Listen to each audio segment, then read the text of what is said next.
నాకు అనుమానం వచ్చి దాని రూమ్ అంతా వెతికాను. వెతికితే నన్ను తరుముకున్న వాళ్ళు వేసుకున్న మాస్క్ లాంటిది తన రూమ్ లో ఒకటి దొరికింది. నీ చెల్లికి దొరకలేదులే.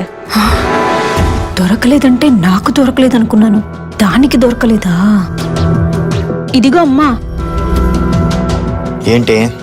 ఏం లేదండి, మీ చెల్లి బయటికి వెళ్తుంది, వెళ్ళి డ్రాప్ చేసి వస్తారేమో అని.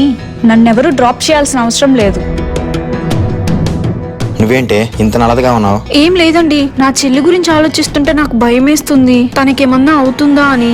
బయట శత్రువుల నుంచి అయితే మనల్ని మనం కాపాడుకోవచ్చే, కానీ మన ఇంట్లోనే శత్రువులు అంటే మనల్ని కాపాడుకోవడం కష్టం కదా. అవును, నాకంతా తెలిసే. నువ్వు తనని అడగబోతున్నది కూడా నాకేంటో తెలిసే. ఎందుకంటే నా చెల్లి అంటే ఇంత కక్ష ఈ అమ్మాయికి? ఇద్దరు ఒకే వయసు వాళ్ళు కదా, ఒకళ్ళనొకళ్ళు అర్థం చేసుకోవాలి కదా. నా చెల్లికి ఏదైనా నచ్చి దాన్ని తను దక్కించుకోవాలనుకుంటే అది నాశనమైనా అయిపోలేమో గానీ దాన్ని మాత్రం వేరే వాళ్ళకి దక్కనివ్వదు. అయినా నా చెల్లి ఈ అమ్మాయి దగ్గర నుంచి ఏం లాక్కుందండి? నా చెల్లి ఒకరిని ఇష్టపడింది అన్నాను, గుర్తుందా?